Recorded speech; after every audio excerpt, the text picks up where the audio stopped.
Assalamualaikum warahmatullahi wabarakatuh. Nama saya Michael Arzidan, NIM 2161201052. Baiklah, saya menjelaskan tentang bab 9 penawaran uang dan kegiatan ekonomi negara.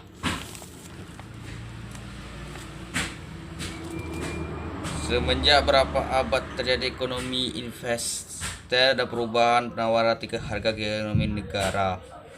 Analisis menjelaskan tentang perubahan antara penawaran uang, harga kegiatan, dan ekonomi negara dinamakan teori keuangan. Penawaran uang harga pandangan klasik. Ahli ekonomi sebelum Keynes, terutama ahli ekonomi klasik, mempunyai analisis neraca perubahan penawaran ke atas tiga harga. Teori ini tidak boleh bedakan dari dua atau bentuk yang teori kuantitas, teori sisa tunai.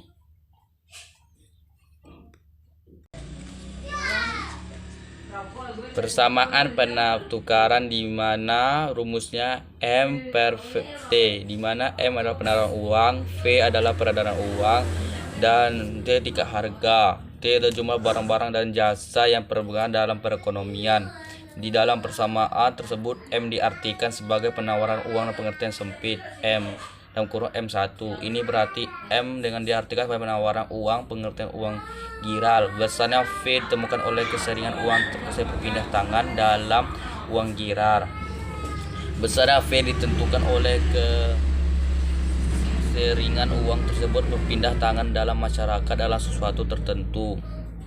Apabila digunakan untuk sebanyak 5 kali untuk transaksi, maka nilai V adalah 5. Tingkat harga P atau memberikan gambaran indeks harga dalam umum ekonomi tersebut adalah tidak mungkin untuk menunjukkan tingkat harga perubahan harga dan berbagai macam barang, karena dalam perekonomian terdapat beribu barang yang tingkat perubahan harga berbeda. Oleh karena itu, persamaan sebenarnya yang perhatikan hanyalah perubahan indeks harga. Perubahan ini menggambarkan perusahaan rata-rata tingkat harga perekonomian. Jumlah barang dalam ekonomi yaitu T mempunyai arti berikut. Ia adalah nilai fisikal, bukan nilai uang. Ia meliputi barang jadi maupun barang setengah jadi. Teori kuantitas uang. Perlindungan teori kuantitas uang dapat diringan sebagai dalam perubahan penawaran menimbulkan yang sama tingkatnya harga-harga, dan perubahan kedua variabel tersebut adalah ke arah yang sama. Apabila penawaran usung bertambah banyak 5%, maka harga bertambah banyak selama 5%. Apabila perubahan uang 5%, maka tingkat harga akan lebih sebanyak 5%.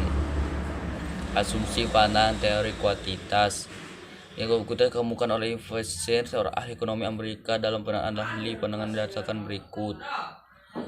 Usahakan mata uang terdapat arus klasik dan menambah tergantung pada beberapa faktor seperti pembayaran, ciri-ciri kegiatan pandangan, efisiensi sistem, pengangguran pada pendapat tubuh, para faktor mengalami perubahan.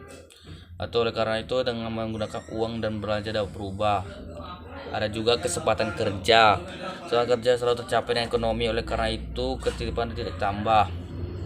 Di samping penawaran tidak banyak dipenuhi dengan produksi barang, kesempatan kerja ini oleh karena sesuai dengan luaran uang diberikan suplai, maksimum orang yang memperoleh barang kerja penuh. Itu berarti T adalah jumlah tidak bertambahnya atau berkurang. Ada juga contoh angka untuk lebih memahami pandangan kualitas. Kualitas tersebut dengan menggunakan contoh angka, misalnya suatu perekonomian T 500, penawaran 200, setelah diperdawa 5. Berdasarkan teori kualitas tidak harga Rp2, itu seperti tunjukkan pada pandangan berikut. Ada juga teori sisa uang tunai. Berapa tahun sebelum Irving Fisher mengembangkan teori kualitas, seorang ahli ekonomi Inggris yaitu Alfred Marshall dari Cambridge mengembangkan teknologi sisa uang tunai. Teori ini juga menerangkan sifat hubungan antara penawaran uang dan tingkat harga. Teori sisa dunia mempunyai pandangan sama dengan teori kuantitas uang. Teori ini sisa mempunyai pandangan teori kuantitas uang. yang ada rumusnya itu MKPT, di mana MP dan T punya artian dengan MPT dan persamaan MV per PT. Yaitu dalam teori sistem tunai K, bagian penerapannya masyarakat tetap dipegang mereka dalam bentuk tunai. Sekiranya 20% dan pendapatan akan dipegang masyarakat dalam bentuk tunai. Teori uang Keynes, yaitu tujuannya untuk memegang uang, permintaan uang untuk transaksi, memegang uang dibayar dengan merupakan tujuan memegang uang yang paling penting. Di dalam perekonomian modern, tingkat mana spesies tinggi, uang sangat penting peranannya melancarkan kegiatan ekonomi transaksi jual beli. Tingkat spesies lebih tinggi menunjukkan apabila dilakukan dengan menggunakan uang karena pemiliknya dapat menggunakan untuk membeli barang-barang mereka yang diperlukan. Keadaan ini mendorong orang melakukan pekerjaan tersebut sebagai bahasa terima pekerjaan sebab akan digunakan membayar kebutuhan makanan, pakaian, dan kebutuhan lainnya. Permintaan uang untuk berjaga-jaga. Di samping ini menggunakan transaksi di mana berusaha menghadapi keduanya keluhan penting dan masa depan. Uang digunakan tujuan untuk keadaan ini maka permintaan uang tujuan untuk berjaga-jaga. Masa depan dan keadaan ini tidak boleh diramalkan. Ada kalanya masa depan semakin terbaik, juga masalah yang buruk akan selalu dihadapi. Untuk mengalami masa depan yang tidak pasti, terutama menghadapi kesusahan di masa akan datang, permintaan untuk tunjuk aswasan untuk menghadapi kesusahan seperti apabila anggota keluarga yang sakit, kehilangan pekerjaan atau kehilangan kemampuan untuk bekerja. Di samping itu, uang digunakan mewujudkan kesejahteraan keluarga yang lebih baik, untuk beli rumah, sekolah anak-anak. Permintaan uang untuk spekulasi.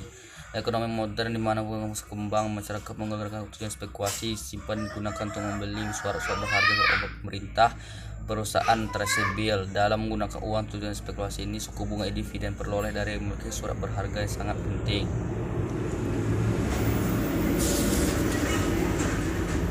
Nah, itu saja presentasi saya hari ini. Lebih kurang mohon maaf.